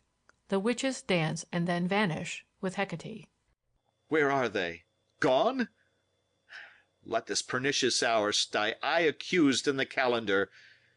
Come in, without there. Enter Lennox. What is your grace's will? Saw you the weird sisters? No, my lord. Came they not by you? No, indeed, my lord. Infected be the air whereon they ride, and damned all those that trust them. I did hear the galloping of horse. Who was it came by? 'Tis 2 or 3, my lord, that bring your word. Macduff is fled to England. Fled to England? Ay, my good lord. Time, thou anticipatest my dread exploits. The flighty purpose never is o'ertook unless the deed go with it. From this moment the very firstlings of my heart shall be the firstlings of my hand. And even now, to crown my thoughts with acts, be it thought and done, the castle of Macduff I will surprise, seize upon Fife, give to the edge of the sword his wife, his babes, and all unfortunate souls that trace him in his line. No boasting like a fool, this deed I'll do before this purpose cool. But no more sights. Where are these gentlemen? Come, bring me where they are. Exeunt. Act 4, Scene 2. Fife, Macduff's castle. Enter Lady Macduff, her son, and Ross. What had he done to make him fly the land? You must have patience, madam. He had none. His flight was madness. When our actions do not, our fears do make us traitors. You know not whether it was his wisdom or his fear. Wisdom. To leave his wife, to leave his babes, his mansion, and his titles in a place from whence himself does fly. He loves us not. He wants the natural touch. For the poor wren, the most diminutive of birds, will fight, her young ones in her nest, against the owl. All is the fear, and nothing is the love, as little is the wisdom where the flight so runs against all reason. My dearest coz, I pray you school yourself. But for your husband, he is noble, wise, judicious, and best knows the fits of the season. I dare not speak much further, but cruel are the times, when we are traitors, and do not know ourselves, when we hold rumour from what we fear, yet know not what we fear, but float upon a wild and violent sea each way, and move. I take my leave of you. Shall not be long, but I'll be here again. Things at the worst will cease, or else climb upward to what they were before. My pretty cousin, blessing upon you. Fathered he is, and yet he's fatherless. I am so much a fool should I stay longer. It would be my disgrace and your discomfort. I take my leave at once. Exit. Sirrah, your father's dead. And what will you do now? How will you live? As birds do, mother. What, with worms and flies? With what I get, I mean, and so do they. Poor bird, thou'lt never fear the gnat nor lime, the pitfall nor the gin. Why should I, mother? Poor birds they are not set for. My father is not dead, for all your saying. Yes, he is dead. How wilt thou do for a father? Nay, how will you do for a husband? Why, I can buy me 20 at any market. Then you'll buy him to sell again. Thou speak'st with all thy wit, and yet, i' faith, with wit enough for thee. Was my father a traitor, mother? Ay, that he was. What is a traitor? Why, one that swears and lies. And be all traitors that do so? Every one that does so is a traitor, and must be hanged. And must they all be hanged that swear and lie? Every one. Who must hang them? Why, the honest men. Then the liars and swearers are fools, for there are liars and swearers enow to beat the honest men and hang up them. Now God help thee, poor monkey. But how wilt thou do for a father? If he were dead, you'ld weep for him. If you would not, it were a good sign that I should quickly have a new father. Poor prattler, how thou talk'st! Enter a messenger. Bless you, fair dame. I am not to you known, though in your state of honour I am perfect. I doubt some danger does approach you nearly. If you will take a homely man's advice, be not found here. Hence, with your little ones. To fright you thus, methinks, I am too savage. To do worse to you were fell cruelty, which is too nigh your person. Heaven preserve you. I dare abide no longer. Exit. Whither should I fly? I have done no harm. But I remember now I am in this earthly world, where to do harm is often laudable, to do good sometime accounted dangerous folly. Why then, alas, do I put up that womanly defence to say I have done no harm? Enter murderers. What are these faces? Where's your husband? I hope in no place so unsanctified where such as thou mayst find him. He's a traitor. Thou liest, thou shag-haired villain. What, you egg? Stabbing him. Young fry of treachery. He has killed me, mother. Run away, I pray you. Dies. Exit Lady Macduff, crying, Murder! Exeunt murderers, following her. Bring me where they are. Exeunt. Act 4, Scene 3. England, before the King's palace. Enter Malcolm and Macduff. Let us seek out some desolate shade, and there weep our sad bosoms empty.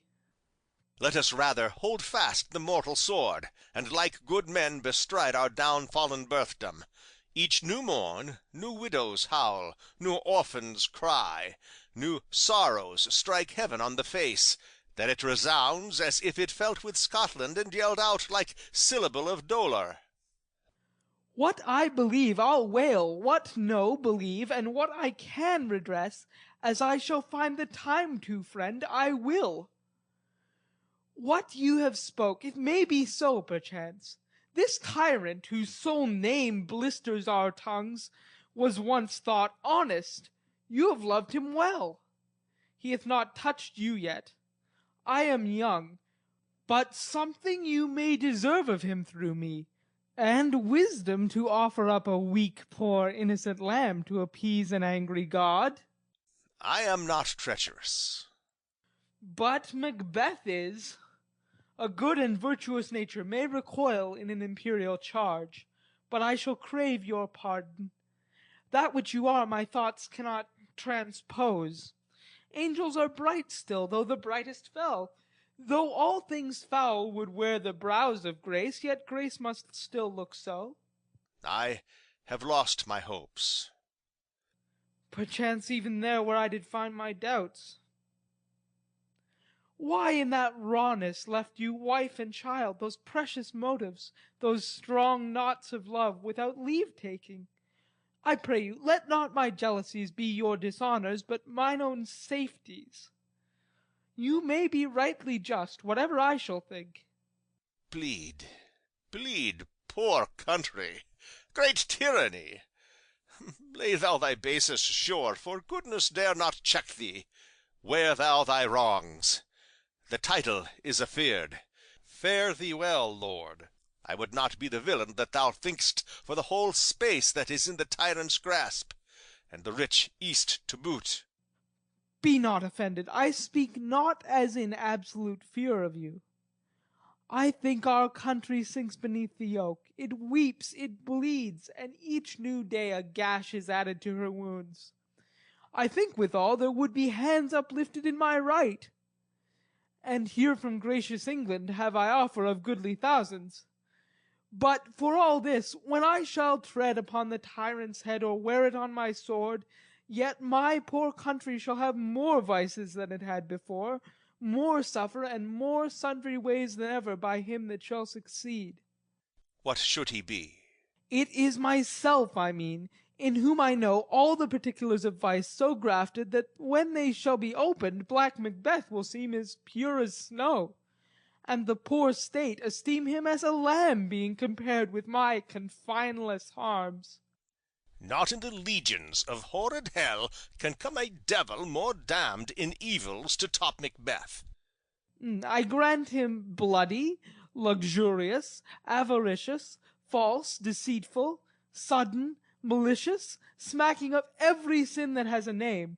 But there's no bottom, none, in my voluptuousness. Your wives, your daughters, your matrons, and your maids could not fill up the cistern of my lust. And my desire all continent impediments would o'erbear that did oppose my will. Better Macbeth than such an one to reign. Boundless intemperance in nature is a tyranny. It hath been the untimely emptying of the happy throne and fall of many kings. But fear not yet to take upon you what is yours. You may convey your pleasures in a spacious plenty, and yet seem cold. The time you may so hoodwink, we have willing dames enough. There cannot be that vulture in you to devour so many as will to greatness dedicate themselves, finding it so inclined. With this there grows in my most ill-composed affection such a staunchless avarice, that, were I king, I should cut off the nobles for their lands, desire his jewels and this other's house, and my more having would be as a sauce to make me hunger more, that I should forge quarrels unjust against the good and loyal, destroying them for wealth. This avarice sticks deeper, grows with more pernicious root than summer-seeming lust, and it hath been the sword of our slain kings. Yet do not fear. Scotland hath foisons to fill up your will of your mere own. All these are portable, with other graces weighed. But I have none, the king becoming graces, as justice, verity, temperance, stableness, bounty, perseverance, mercy, lowliness, devotion, patience, courage, fortitude. I have no relish of them, but abound in the division of each several crime, acting it many ways. Nay, had I power, I should pour the sweet milk of concord into hell, uproar the universal peace, confound all unity on earth. O Scotland, Scotland! If such a one be fit to govern, speak. I am as I have spoken. Fit to govern, no, not to live. O nation miserable, with an untitled tyrant bloody sceptred, when shalt thou see thy wholesome days again, since that the truest issue of thy throne, by his own interdiction, stands accursed, and does blaspheme his breed? The royal father was a most sainted king. The queen that bore thee, oftener upon her knees than on her feet, died every day she lived. Fare thee well. These evils thou repeat'st upon thyself have banished me from Scotland. O my breast, thy hope ends here. Macduff, this noble passion, child of integrity, hath from my soul wiped the black scruples, reconciled my thoughts to thy good truth and honour. Devilish Macbeth, by many of these trains hath sought to win me into his power, and modest wisdom plucks me from over-credulous haste. But God above deal between thee and me, for even now I put myself to thy direction, and unspeak mine own detraction. Here abjure the taints and blames I laid upon myself, for strangers to my nature. I am yet unknown to woman, never was forsworn, scarcely have coveted what was mine own, at no time broke my faith, would not betray the devil to his fellow, and delight no less in truth than life. My first false speaking was this upon myself. What I am truly is thine and my poor country's to command. Whither indeed before thy here approach, old Seaward with 10,000 warlike men already at a point were setting forth. Now we'll together, and the chance of goodness be like our warranted quarrel. Why are you silent? Such welcome and unwelcome things, at once 'tis hard to reconcile. Enter a doctor. Well, more anon. Comes the king forth, I pray you? Ay, sir. There are a crew of wretched souls that stay his cure. Their malady convinces the great assay of art, but at his touch, such sanctity hath heaven given his hand, they presently amend. I thank you, doctor. Exit Doctor. What's the disease he means? 'Tis called the evil, a most miraculous work in this good king, which often, since my here remain in England, I have seen him do. How he solicits heaven, himself best knows. But strangely... Act 5 of The Tragedy of Macbeth by William Shakespeare. Act 5, Scene 1. Dunsinane, anteroom in the castle. Enter a doctor of physic and a waiting gentlewoman. I have 2 nights watched with you, but can perceive no truth in your report. When was it she last walked? Since his majesty went into the field, I have seen her rise from her bed, throw her nightgown upon her, unlock her closet, take forth paper, fold it, write upon it, read it, afterwards seal it, and again return to bed, yet all this while in a most fast sleep. A great perturbation in nature, to receive at once the benefit of sleep and do the effects of watching. In this slumbery agitation, besides her walking and other actual performances, what, at any time, have you heard her say? That, sir, which I will not report after her. You may to me, and 'tis most meet you should. Neither to you nor any one, having no witness to confirm my speech. Enter Lady Macbeth with a taper. Lo you, here she comes. This is her very guise, and upon my life, fast asleep. Observe her, stand close. How came she by that light? Why, it stood by her. She has light by her continually. 'Tis her command. You see, her eyes are open. Ay, but their sense is shut. What is it she does now? Look how she rubs her hands. It is an accustomed action with her to seem thus washing her hands. I have known her continue in this a quarter of an hour. Yet here's a spot. Hark, she speaks. I will set down what comes from her to satisfy my remembrance the more strongly. Out, damned spot, out, I say. 1, 2. Why then, 'tis time to do it. Hell is murky. Fie, my lord, fie, a soldier and afeard. What need we fear who knows it, when none can call our power to account? Yet who would have thought the old man to have had so much blood in him? Do you mark that? The Thane of Fife had a wife. Where is she now? What, will these hands ne'er be clean? No more of that, my lord, no more of that. You mar all with this starting. Go to, go to. You have known what you should not. She has spoke what she should not, I am sure of that. Heaven knows what she has known. Here's the smell of the blood still. All the perfumes of Arabia will not sweeten this little hand. Oh, oh, oh. What a sigh is there! The heart is sorely charged. I would not have such a heart in my bosom for the dignity of the whole body.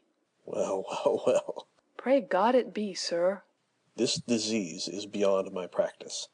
Yet I have known those who have walked in their sleep, who have died holily in their beds. Wash your hands. Put on your nightgown. Look not so pale. I tell you yet again, Banquo's buried. He cannot come out on's grave. Even so? To bed. To bed. There's knocking at the gate.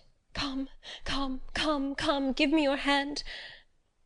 What's done cannot be undone. To bed. To bed. To bed. Exit. Will she go now to bed? Directly. Foul whisperings are abroad.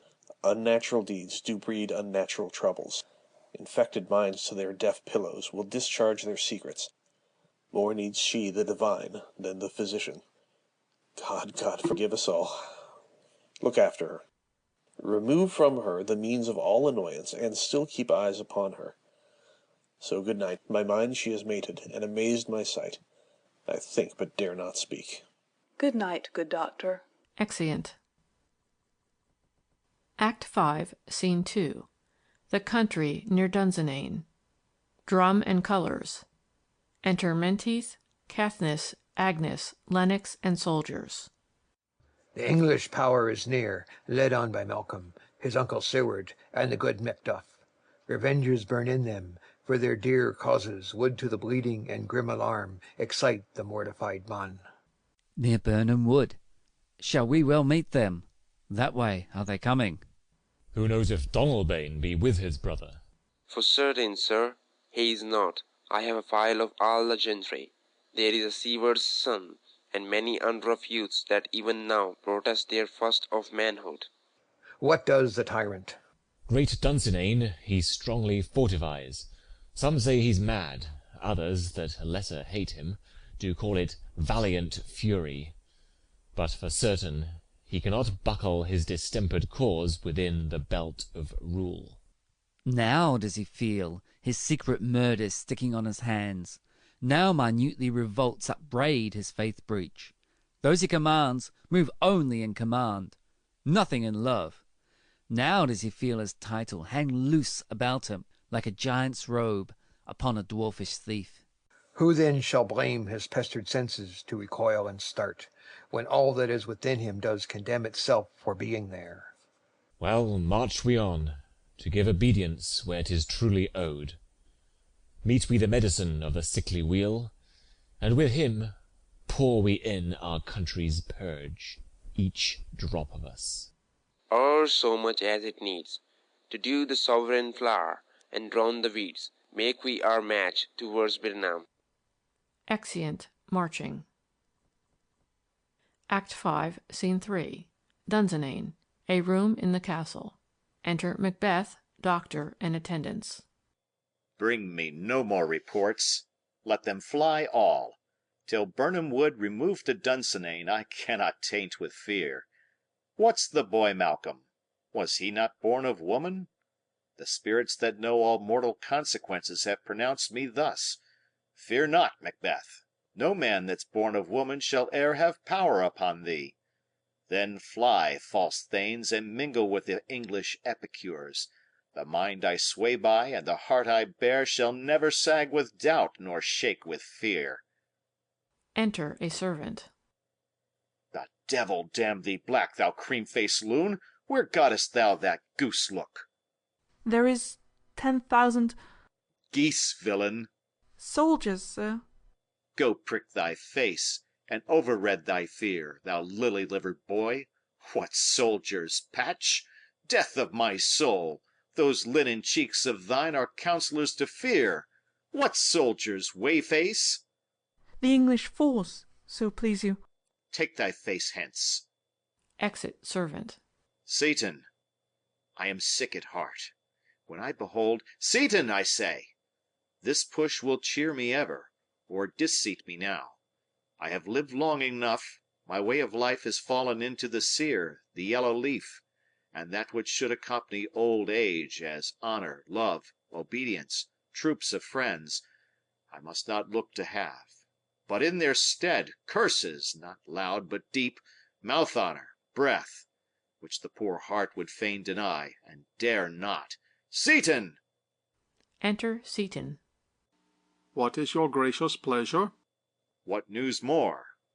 All is confirmed, my lord, which was reported. I'll fight till from my bones my flesh be hacked. Give me my armor. 'Tis not needed yet. I'll put it on. Send out more horses. Scur the country round. Hang those that talk of fear. Give me mine armor. How does your patient, doctor? Not so sick, my lord, as she is troubled with thick-coming fancies that keep her from her rest. Cure her of that. Canst thou not minister to a mind diseased, pluck from the memory a rooted sorrow, raze out the written troubles of the brain, and with some sweet oblivious antidote cleanse the stuffed bosom of that perilous stuff which weighs upon the heart? Therein the patient must minister to himself. Throw physic to the dog. I'll none of it. Come, put mine armor on. Give me my staff. Seaton, send out. Doctor, the thanes fly from me. Come, sir, dispatch. If thou couldst, doctor, cast the water of my land, find her disease, and purge it to a sound in pristine health, I would applaud thee to the very echo that should applaud again. Pull it off, I say. What rhubarb, cyme, or purgative drug would scour these English hence? Hearest thou of them? Ay, my good lord, your royal preparation makes us hear something. Bring it after me. I will not be afraid of death and bane till Burnham force come to Dunsinane. Aside. Were I from Dunsinane, away and clear, profit again should hardly draw me here. Exeunt. Act 5, Scene 4. Country near Burnham Wood. Drum and colours. Enter Malcolm, Seward and young Seward, Macduff, Menteith, Caithness, Agnes, Lennox, Ross and soldiers marching. Cousins, I hope the days are near at hand that Chambers will be safe. We doubt it nothing. What wood is this before us? The wood of Burnham. Let every soldier hew him down a bough and bear it before him. Thereby shall we shadow the numbers of our host, and make discovery err in report of us. It shall be done. We learn no other, but the confident tyrant keeps still in Dunsinane, and will endure our setting down before it. 'Tis his main hope, for where there is advantage to be given, both more and less have given him the revolt, and none serve with him but constrained things, whose hearts are absent too. Let our just censures attend the true event, and put we on industrious soldiership.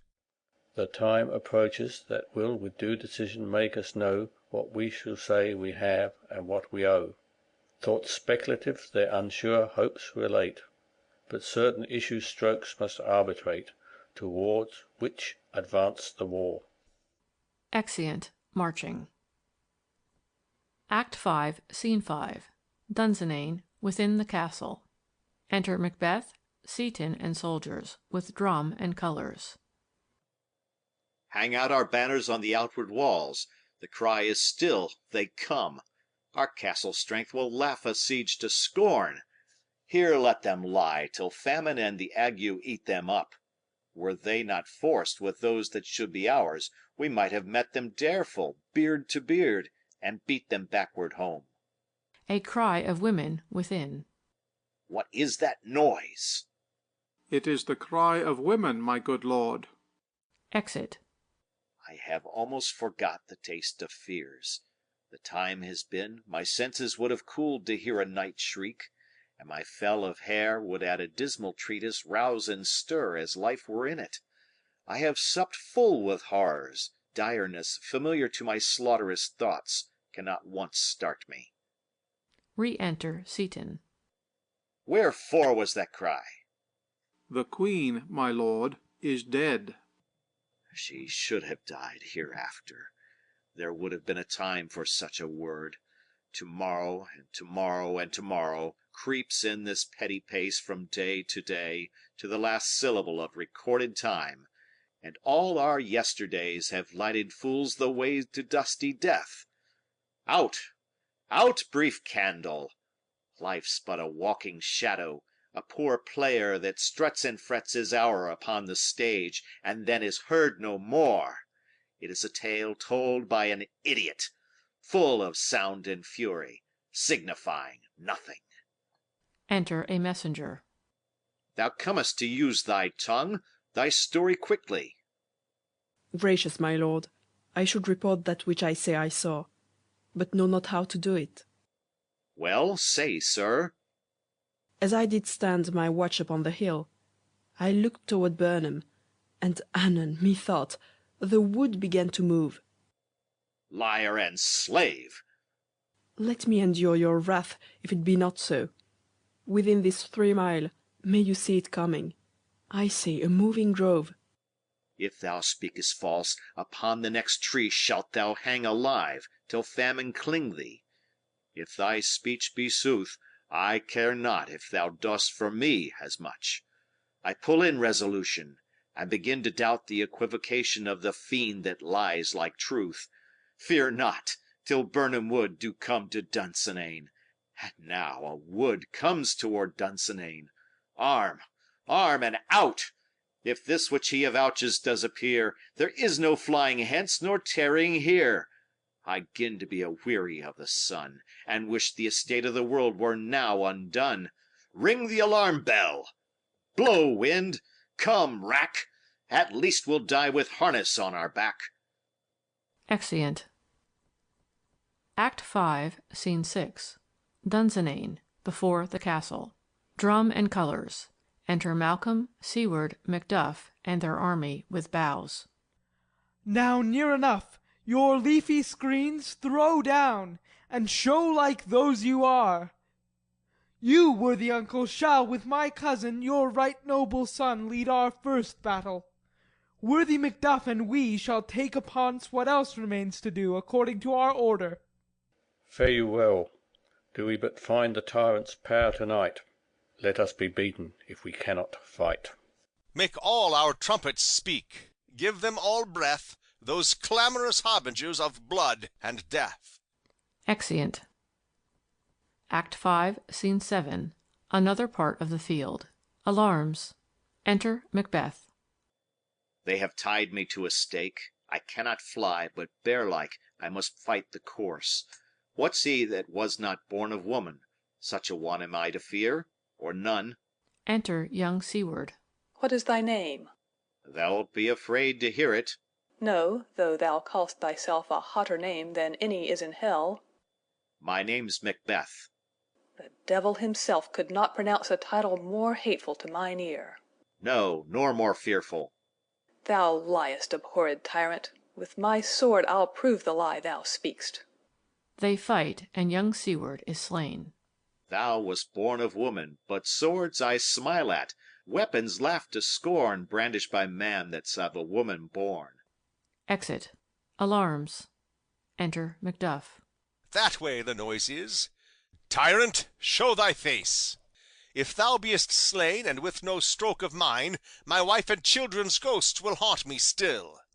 I cannot strike at wretched kerns, whose arms are hired to bear their staves. Either thou, Macbeth, or else my sword with an unbattered edge I sheathe again undeeded. There thou shouldst be. By this great clatter, one of greatest note seems bruited.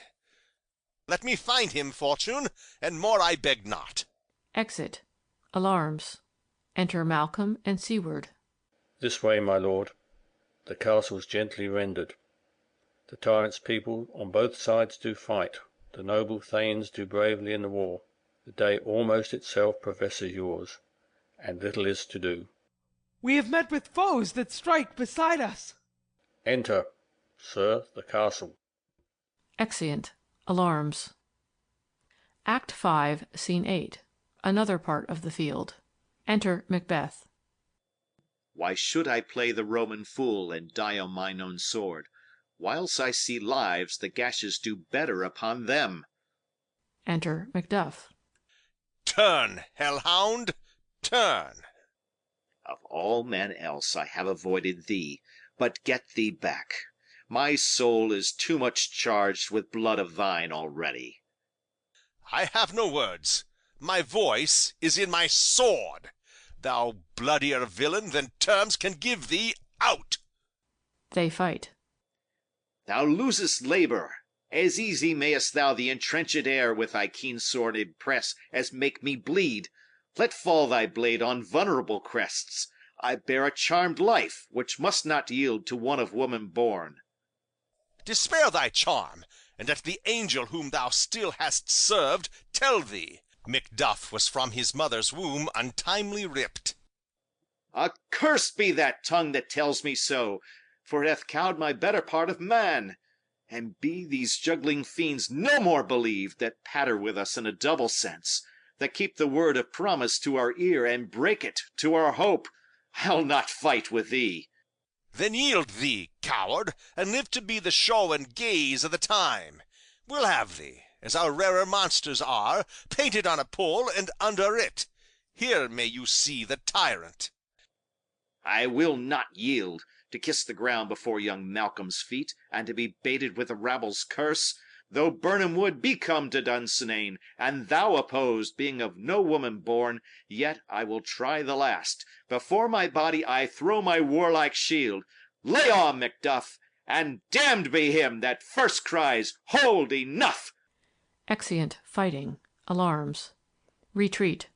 Flourish. Enter with drum and colours Malcolm, Seward, Ross, the other thanes and soldiers. I would the friends we miss were safe arrived. Some must go off, and yet by these I see so great a day as this is cheaply bought. Macduff is missing, and your noble son. Your son, my lord, has paid a soldier's debt. He only lived but till he was a man, the which no sooner had his prowess confirmed in the unshrinking station where he fought but like a man. He died. Then he is dead? Ay, and brought off the field. Your cause of sorrow must not be measured by his worth, for then it hath no end. Had he his hurts before? Ay, on the front. Why then, good soldier be he. Had I as many sons as I have hairs, I would not wish them to a fairer death, and so his knell is knolled. He's worth more sorrow, and that I'll spend for him. He is worth no more. They say he parted well, and paid his score. And so God be with him. Here comes newer comfort. Re-enter Macduff with Macbeth's head. Hail, king, for so thou art. Behold where stands the usurper's cursed head. The time is free. I see thee compassed with thy kingdom's pearl, that speak my salutation in their minds, whose voices I desire aloud with mine. Hail, King of Scotland! Hail, King of Scotland! Flourish. We shall not spend a large expense of time before we reckon with your several loves and make us even with you. My thanes and kinsmen henceforth be earls, the first that ever Scotland in such an honour named. What's more to do, which would be planted newly with the time, as calling home our exiled friends abroad that fled the snares of watchful tyranny, producing forth the cruel ministers of this dead butcher and his fiend-like queen, who, as 'tis thought, by self and violent hands took off her life. This, and what needful else that calls upon us, by the grace of grace we will perform in measure, time, and place. So, thanks to all at once, and to each one, whom we invite to see us crowned at Scone. Flourish. Exeunt. End of Act 5. End of The Tragedy of Macbeth by William Shakespeare.